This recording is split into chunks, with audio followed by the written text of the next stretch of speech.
What are some things you realized too late in life? I'm only 19, so it's not really too late, but I learned recently that I don't need a relationship to be happy. I grew up watching my parents' drama, so growing up, I've always thought the opposite. I'm 19 too. I know that I don't need a relationship to be happy, but I'm just not happy without. Yeah, I feel you. I feel empty inside, and I don't know what is missing. I have a few friends, but no real good ones. And a relationship would certainly improve my life, but it's easier said than done. So to sum up, 2 or 3 genuine friends and a girl who loves me would make my life much better. But this is Reddit. 90% of us don't have that. So if you can't beat M, join M if I'm using it right. That's a lesson most of us learn far later in life. Good on you for realizing this at such a young age. Trust me, it will help you so much more than you know in the years to come. Just because you put effort and energy into a relationship doesn't mean the other person will. This goes for friendships too. If you find you're giving way more than what you get given, sometimes it's worth rethinking what you actually mean to that person. What do you do when it's your closest friend and you've realized that?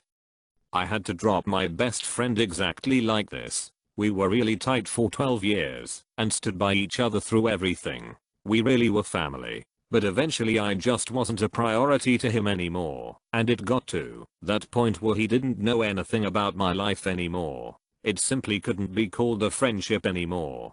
Trust me, it hurts more staying around and getting treated badly by your best friend than it does walking away. Now it's been approximately a year since, and I'm so happy I took that step. I went from feeling hurt and angry to wishing him all the best. But I don't want to be involved anymore.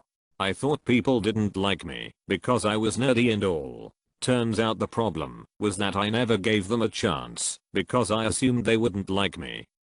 This is an interesting one that I've experienced from the other side. I'm pretty athletic looking and would hang around my hockey friends most of my younger life, but I'm also a big gamer, love RPGs. So during high school years I had no problem talking to the less cool kids that were into video games and stuff, because so was I, but it was pretty evident when I approached them, they didn't approve of me. I wasn't one of them, so never really became friends with any. They clearly treated me different. In my adult life I've found people are much more inclined to give people a chance, and I've made some great gamer friends since. I'm not trying to complain about it, just like to point out that judgment goes both ways.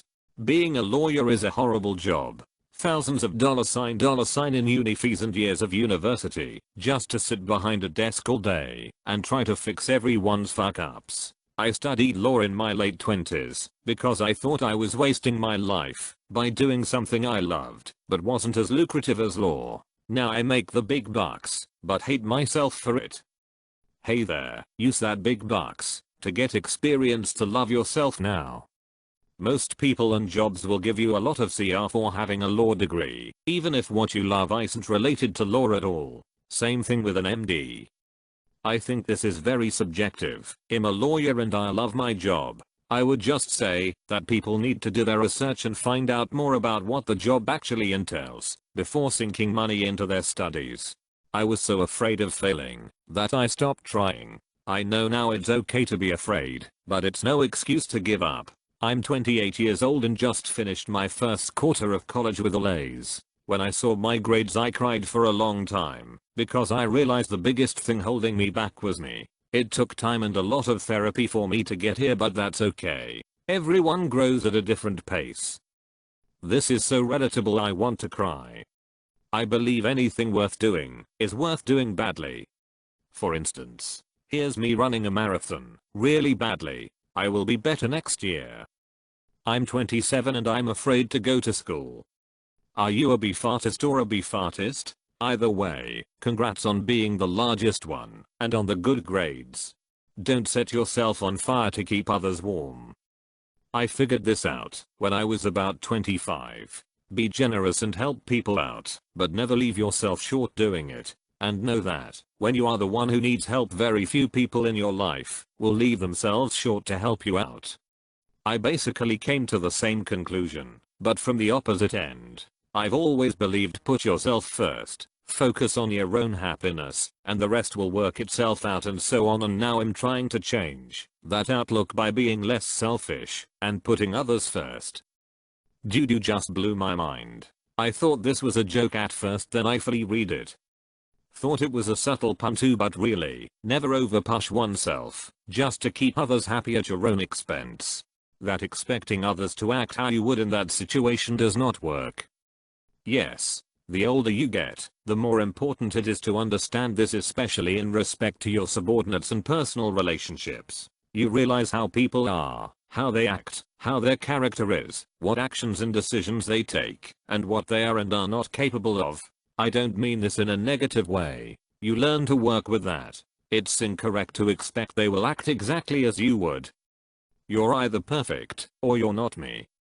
Yeah. My friend recently found out his GF has been cheating on him from the very beginning, and he stayed with her. I had a hard time dealing with this, and called him weak. I wasn't a good friend to him in his time of need, but I didn't know how to react any other way. No need to ever pretend to be someone else. People are really missing the point. It's not that you should never change who you are. It's that you should not pretend to be someone you aren't. That if someone doesn't like me, it doesn't matter. That's not necessarily true. It's important to always be aware of yourself and keep an open mind, because sometimes a person has a legitimate complaint about you that is fixable. E.g. you're an awesome person, but you like to argue with people too much. If you're always certain that you're perfect as you are, you have no way to improve yourself and notice toxic things in your behavior. Exactly, you should be self-aware, of course. But if someone doesn't like you, then that is a problem of theirs that you don't need to concern yourself with. After working for 2 years, it no longer matters where you graduated college from. Work experience becomes everything at that point. Yeah, but graduating from something like MIT or Harvard lets you start in a role and rank that most of the people don't achieve during the lifetime, so there's also that. This is entirely field dependent. There are absolutely fields where your college of choice and your performance in that school matter for much of your career. If you want to do corporate law in Manhattan, you better be Ivy educated. Getting your degree from the University of Wyoming probably won't get you in the door. This is good advice considering I'm gonna graduate in 2 years and still uncertain which area I wanna specialize in.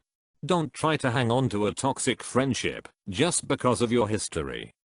Well said, brother. Also, happy Cake Day D. Yeah, it's best to cut toxic people off your life. Had a mate in high school that would try to exploit me every time he gets the chance. Would always ask for money and for me to pay up because he did me a favor, which includes stuff as sleepovers. I cut him off a long time now. He always find time to berate me every time too for my personality traits. Hey, may I get some elaboration? I was in sort of the same position. Basically, don't think that just because you known someone for ages, whether if it's a friend or relative, you don't owe them friendship. If you don't enjoy being around them. Doing well in school doesn't mean you will do well outside of it. Please tell me that goes the other way around too, that failing in school doesn't mean you'll fail in life. I failed out of 2 university degrees and am now doing well in a decent job making a good salary. Ironically, in the higher education field. It definitely goes the other way too. It does. School isn't for everyone. I think that this only really applies if you don't let your failure in school get to you in real life. Likewise, the opposite applies if you get a big head because you did well in school and think that your grades in school should make you well respected in your job. That's exactly what he is saying. Tying my self-worth to academic success is probably a bad idea. Academic success means virtually nothing unless you want to sell your soul to academia. Yes, getting an education is important. Nobody will deny that, but it won't especially matter later on unless you decide to work in academia. Non-native is the correct term in education or some education. Getting an education would be more understood to be getting a degree or learning a trade. Getting some education, while grammatically correct, isn't often said. Wow, my first ever gold, thanks. Non-native, why are you using these fancy quotation marks, and is the separation with white space standard? Some people are not meant to be in your life forever. Most people are not meant to be in your life forever, just focus on keeping the good honest ones. You can't always keep the good ones either. I just abruptly lost a good friend. I only knew her a few years, but she was everything to me in the time I knew her. Tried texting her a few months back to get dinner and she didn't reply. I heard she's moving out of state this summer, so that's really the end of that. Hold on tight to the good ones, but know when it's time to let go. I needed it. Thank you for this, fellow stranger. Actually, even those may not be meant to be in your life forever. You are not necessarily the ultimate hero in this world. Your stomach isn't supposed to hurt all the time. I was knee-deep in denial for a while when I first started developing symptoms of Crohn's disease. Side note, if you are in your late teens or early 20s and are having persistent stomach gut pain, go to the doctor as soon as you possibly can. It could save you a lot of pain and surgery down the line. And your life. My mill had stomach pain for a few months. Finally went to the hospital when it was too much to handle. Boom. Cancer. Too late to do anything. Similar. If you're in your early 20s, you shouldn't be having debilitating headaches every afternoon. It's not stress. Something's wrong. I really should have found the courage to date in high school. It would undoubtedly have been an absolute shit show of a disaster, but the experience would have been worth it. It would undoubtedly have been an absolute shit show of a disaster, but the experience would have been worth it. I've learned that's true about most things. Especially with relationships. Most often than not, you only hear or know about the ones that turn out well, but many go south so quickly they don't even really start. It would undoubtedly have been an absolute shit show of a disaster, but the experience would have been worth it. Doesn't stop being true outside of high school. It's never too late to awkwardly date and learn from it. Do not spend time arguing with people over things that won't matter in 3 hours, let alone 3 years. And don't take advantage of the people who genuinely care about your well-being and how you feel. Ugh, I needed that reminder. There's a post on a sub here that has been driving me insane because they are being terrible people. The things they say and then act like it's no big deal. Anyway, time to end that and leave the toxicity behind. My sanity has gotten better after I stop replying to every Reddit comments I disagree with. Most of the time I just downvote and get away with my life.